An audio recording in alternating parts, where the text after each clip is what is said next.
Déjà, le président Tebboune ne décide absolument rien. En Algérie, il n'a aucun pouvoir puisque le vrai pouvoir appartient à l'armée. C'est un régime militaire et les dirigeants civils en cravate comme Monsieur Tebboune sont en fait les marionnettes des hommes en uniforme qui tiennent véritablement le pays. Donc déjà, ça c'est déjà de ça dont il faut bien avoir conscience. C'est l'armée qui tient le pays en Algérie.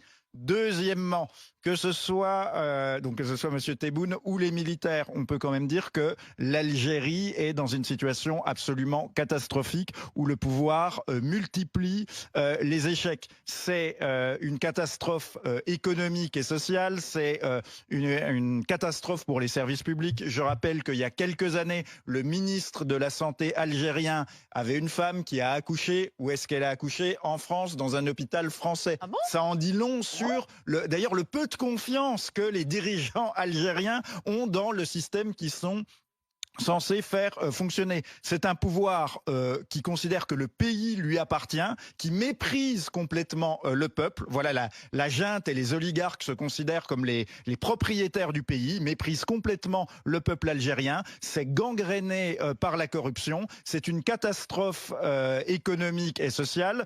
Sur le plan des libertés, des initiatives, n'en parlons absolument pas. La population algérienne qui aime son pays, qui vit dans un pays magnifique en termes de paysage, est riche en ressources naturelles. La population n'a qu'un rêve, c'est de fuir cet enfer où tout s'effondre, d'où la vague en fait de l'immigration. Si les gens veulent partir, c'est pas parce qu'ils aiment pas leur pays, ils adorent le pays, mais ils en peuvent plus d'un pays qui s'effondre parce qu'il est tenu par une mafia complètement corrompue. Voilà, c'est ça le nœud de la question algérienne. Et donc, pour tenter de faire gommer, de faire oublier ces échecs, c'est là que l'expression rente mémorielle prend son sens. On fait le pouvoir algérien fustige la France en pensant que peut-être, comme ça, aux yeux du peuple algérien, il fera oublier l'échec et l'enfer que vit le peuple algérien tous les jours. Seulement, je on pense... est un peu le bouc émissaire. Voilà, ça, seulement ouais. je pense que ça ne prend pas, parce que les gens, quand ils sont obligés de payer des fonctionnaires corrompus pour tout et n'importe quoi, quand il y a des coupures d'électricité, des coupures d'eau, qu'à l'hôpital ils peuvent pas être soignés, je pense pas que le discours anti-France du gouvernement algérien prenne vraiment, parce qu'en fait les gens, ce n'est pas leur priorité. Donc, voilà, c'est ça la nature du pouvoir algérien. Et le pouvoir algérien est complètement schizophrénique. Là, il attaque la France, mais je l'ai dit, quand il y a un ministre de la Santé, sa femme accouche, elle accouche en France. Là, on a découvert qu'il y avait un ministre de ce gouvernement algérien. Ses deux enfants font des études à la Sorbonne.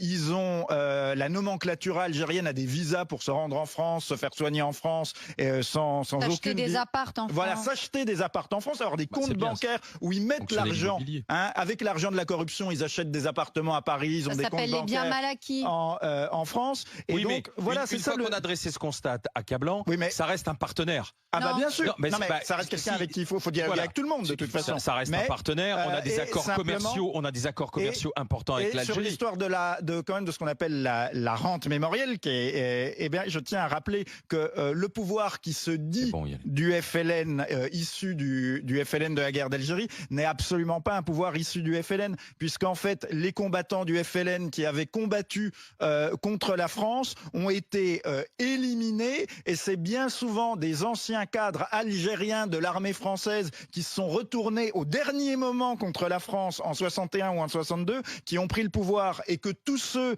qui étaient des cadres de la révolution algérienne, soit ils sont morts très vite de mort naturelle comme Boumedienne, soit ils ont été en prison comme Ben Bella, soit ils ont dû fuir et s'exiler en France. Haït Ahmed, qui était un héros de la guerre d'Algérie contre la France, en fait il a passé 30 ans de sa vie en exil en Europe. Voilà, parce qu'en fait le pouvoir a été pris par des gens qui sont des déserteurs de l'armée française. Et donc, comme il s'agit de faire oublier ça, plus de faire oublier les horreurs de la guerre civile avec des dizaines et des dizaines de milliers de morts dans les années 90, plus de faire oublier la catastrophe économique et sociale, on va taper sur la France. Et la France a bon dos. Je rappelle qu'il y a un pays qui a aussi été colonisé par la France, où il y a aussi une guerre d'indépendance, c'est le Vietnam. Curieusement, on n'a pas du tout les mêmes problèmes avec le Vietnam. Et curieusement, le Vietnam se porte beaucoup mieux économiquement. Se porte beaucoup mieux économiquement que l'Algérie. Mais pourquoi donc? Quel est donc cet élément qui fait que on peut avoir que de la rage, de la rancœur et de la haine vis-à-vis de la France? Bon, bref, c'est peut-être autre chose.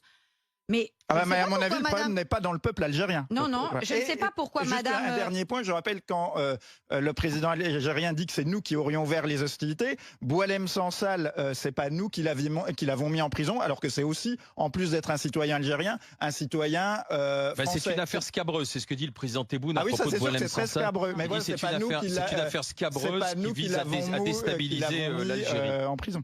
Déjà, nous sommes en février 2025. En février 2019, la jeunesse algérienne démocratique qui voulait en finir avec ce régime corrompu s'est révoltée. C'était la grande révolte du Hirak. Qu'est-ce qu'on peut faire d'autre à part inviter les Algériens, les jeunes Algériens à se révolter de nouveau? Mais comment peuvent-ils se révolter quand certains héros de cette révolte ont été mis lâchement en prison pour avoir simplement organisé des réunions, manifesté dans la rue? Donc la grande espérance du Hirak, elle a été trahie par des gens comme ça. Alors bien sûr, Bouteflika est parti, mais c'est exactement les mêmes qui sont restés. Avec un discours Parce que c'est la plus... génération de la guerre d'Algérie, justement, oui, c'est ça aussi. Alors, quand Madame Ségolène Royal et les deux Villepin et compagnie viennent nous dire qu'on maltraite l'Algérie, excusez-moi, mais Monsieur Macron, en 2017, est allé leur raconter n'importe quoi, là, les crimes contre l'humanité, et il est allé, en 2017, comme Monsieur Darmanin en 2020, déposer une gerbe en souvenir des martyrs de la guerre. Je ne sais pas depuis quand on va célébrer les martyrs du FLN quand on est gouvernement français. En tout cas, si ça, c'est pas mettre les deux genoux à terre, je ne sais pas ce que c'est. Parce que moi, j'ai jamais vu un dirigeant algérien venir présenter ses excuses à tous les Français qu'ils ont massacrés pendant la guerre d'Algérie, à tous les enfants qui ont fini amputés, à tous ces gens qui étaient juste à la terrasse des cafés et qui ont été sautés par des dynamites, déjà par des sortes d'attentats suicides. À Oran et à tant d'autres régions d'Algérie. Eux, je les ai jamais entendus s'excuser. D'accord? Et ils se sont pas, ils nous ont pas remercié non plus. Pas colonisateurs, oui, si tu veux, c'était de la résistance, mais c'était de la rébellion contre le colonisateur. L'architecture d'Alger, les infrastructures qui sont restées, pas de merci, pas rien du tout. Et en plus, il faut encore continuer à s'excuser et à se mettre à quatre pattes. Non, une seconde, je termine parce que je termine juste là-dessus. Autre chose, Monsieur Tebboune, dans cette interview, mais dans d'autres interviews qu'il donne, il qualifie le gouvernement de François Bayrou de gouvernement franco-maroccano-sioniste.